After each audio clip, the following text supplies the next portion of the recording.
Първо трябва да обикнем половината любов. Трябва да заобичаме нас. Трябва да проумееме, че половинката, която търсим, тя се намира вътре в нас. Няма как да срещнем някой без да сме залюбили себе си. Няма как някой да ни обикне без да сме залюбили себе си. Ние сме половинката. Ние сме същността, която търсим и която досега не сме открили.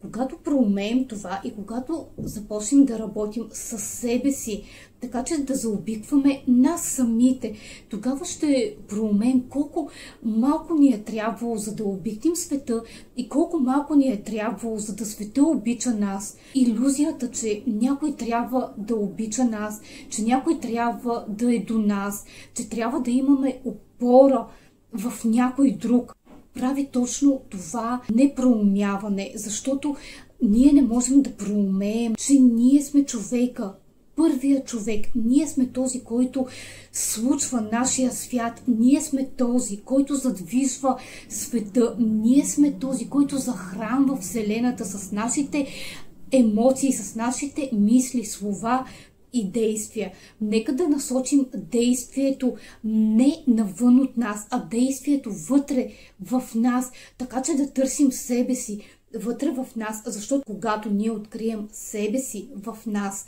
тогава света ще заработи с нас, тогава ще обикнем половинката, която цял живот сме търсили и цял живот е била с нас. Осъзнайте, че няма как някой да ви даде любов без вие да сте обикнали себе си.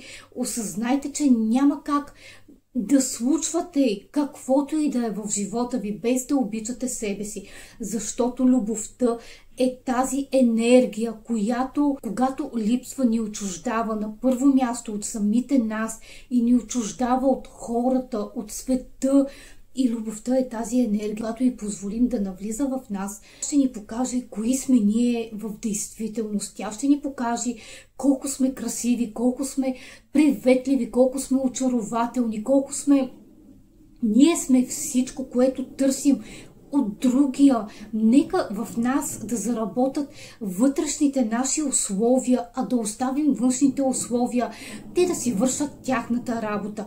Ние трябва да захранваме нашата градинка. Това са нашите условия, а вънкашната градинка я захранват силите. Когато това нещо го осъзнаеме, ще видим как лесно ще започнем да даваме любов на себе си. И когато започнем да работиме през вътрешните наши условия, тогава вънкашната среда няма да има надмощия над нас. Вънкашната среда няма да може да ни разколебава, няма да може да ни размества пътя, да ни размества енергиите и няма в нас да навлизат ниски енергии, защото когато нашия център е вътре в нас и ние обаче сме съсредоточени в този център, ние го захранваме, ние го обгрижваме, ние се грижим за детайла, тогава няма как да дойде вънкашно обстоятелство, което да размести нашите енергии, което да размести нашия поток. Нашия поток винаги ще си върви в правата линия. Правата линия я чертаеме, когато обикнем себе си, чертаем я, когато ние надникнем вътре в себе си и видим какво има в нас. Това, което е в нас. Нашата власт е там. Когато започнем да коригираме това, което е в нас, тогава ние ставаме силни. Тогава ние започваме да работиме с силата, която тя така или иначе е вътре в нас. Само че до този момент ние не сме проумяли, че тази сила е наша даденост. И затова ние чакаме някой отвънка да ни даде любов, някой отвънка да ни даде подкрепа, някой отвън да дойде и да ни случи събитие. Няма някой отвън да дойде и да ни случи събитие, няма някой отвън да дойде и да ни случи любовта, да ни случи това, което ние искаме, защото то се случва от нашия вътрешен свят. нещата се случват отвътре навън. Ние сме тези, които се обгрижваме и вънкашния свят за това ни обгрижва. Когато ние престанем да се обгрижваме, тогава и света престава да ни обгрижва. Когато ние престанем да зачитаме себе си като личност, тогава и света престава да не зачита. Няма значение религията, няма значение обстоятелствата, няма значение външния вид. Това са само фактори, това са външните условия, разбирате ли? Даже и външния вид. То е едно външно условие, докато вие не заработите вътре във вас. И когато вие проявите вътрешните условия, тогава се проявява и външния вид. Външния вид е последния детайл. Когато искаме да коригираме нещо в нашата външност, трябва да потърсиме кое е това нещо вътре в нас, което не сме коригирали. Може да са много неща. Когато започнем да работим и целенасочено работим за това да коригираме себе си отвътре навън, тогава ще измениме и външния си вид. А външния вид се изменя, когато има пробудено съзнание, защото външния вид се изменя на база съзнанието. Ако искате да промените нещо във външния си вид, изменете съзнанието си. Започнете да изменяте обстоятелствата във вас, започнете да изменяте вашите енергии вътре във вас, защото на база вашите енергии във вас идват енергии към вас. И когато вашите енергии са хаотични, когато вашите енергии са разпиляни, когато имате енергии не на мястото си, тогава идват и такива събития, които ще ви разпилеят, събития, които ще внесат хаос, събития, които сеят разруха, само защото вие не сте обърнали внимание на вашата почва, на вашата градинка. Това сте вие. Обикнете се, само че се обикнете отвътре навън. Обикнете се такива, каквито сте, несъвършени. Защото ние всичките сме несъвършени. Защото колкото повече един човек расте и се развива във вътрешен план, толкова повече вижда несъвършенствата в себе си. То това е голямата тайна, която ние просто не сме проумяли. Колкото повече един човек работи със себе си, толкова повече намира грешките в себе си, толкова повече намира допуснатите грешки, които той е правил в този живот, в минали животи. Ама всяка една грешка, която ние сме правили, тя е един вънкашен отпечатък. Разбирайте го така. Променете вътрешната среда, променете грешката и ще промените външната среда.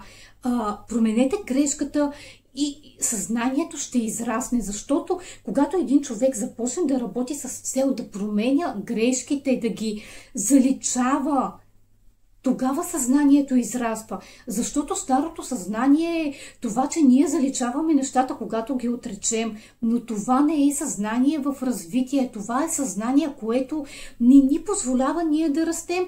Благословете това съзнание, отпратете го от вас и започнете да градите себе си с новото съзнание. Да, процесът е дълъг, процесът отнема много време, обаче е голяма наслада да видите промените, които се явяват първо във вътрешната среда и после те се явяват и в външния ви вид. Това нещо е, за което сме слязли всичките индивиди. Това е голямата промяна, която очаква света. И е време повече ние да не бавим тази промяна. Време е да започнем да се променяме.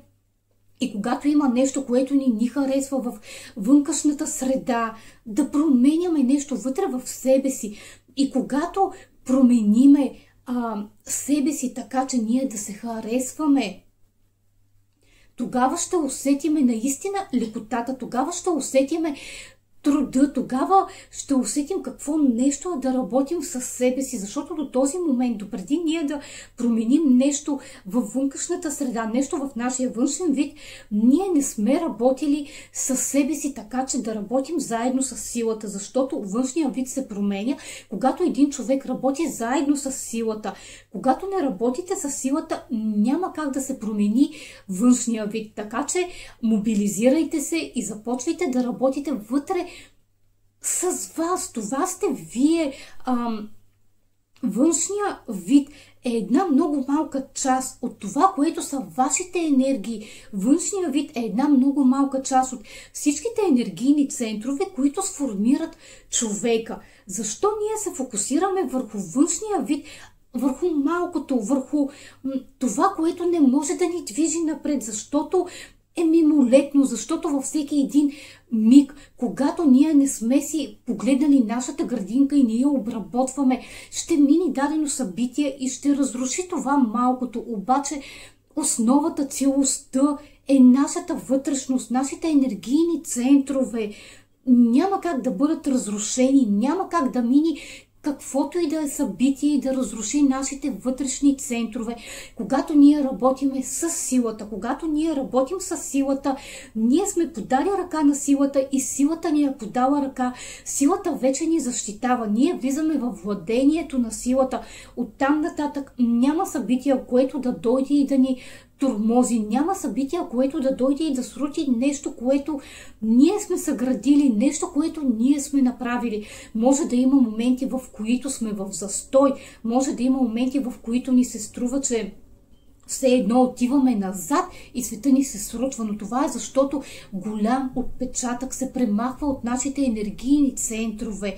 Затова понякога има моменти, в които сме в застой, затова понякога има моменти, в които изведнъж, както сме били на върха, пропадаме. И ако позволим на тази мисъл обаче да заживее с нас, това ще е много по-голям период от нашия живот, защото ние вътре в нас ще започнем да съхраняваме точно такива мисли, такава енергия, как ние пропадаме и постоянно ще пропадаме. Но осъзнавайки това, проумейте колко много сила има във вас, защото вие сте пропадали месеци и години наред. А ако сумираме всичко това като прераждания назад, ние сме пропадали много. Ние сме пропадали до степен такава, че да можем да съградим абсолютно всичко, което искаме да го съградим вътре в нас и вънка от нас, външния вид и абсолютно всяка подробност, всеки малък детайл, той е в нашата ръка. Детайлите са нашето творение, защото ние вече сме си го заслужили да работим с детайла.